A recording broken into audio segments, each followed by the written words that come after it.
好多謝大家同我哋喺全立教育裏邊一齊同行，呢一個旅程有你哋嘅參與，非常之有意義，我哋都非常之鼓舞，好期待見到你哋所有嘅成果。第二階段專業培訓成果分享會現正開始。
我係宏恩幼稚園嘅黎老師。咁通過呢個活動之後，我最大嘅改變就係我自己心態上面嘅改變啦。以往喺課室裏面呢，就會係一個標準化嘅教學啦。咁認識咗呢個計劃之後，咁我心態上就變咗會係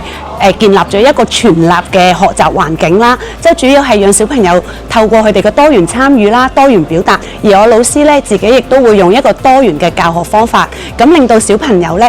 就算喺同一個環境之下，佢哋都可以有共同嘅學習咯。我係基督教香港崇真會安強幼兒學校嘅陳老師。呢個計劃令我哋明白到，原來每一個小朋友呢，佢都係獨特嘅，佢嘅需要呢，都係值得俾我哋去尊重同埋去幫助嘅。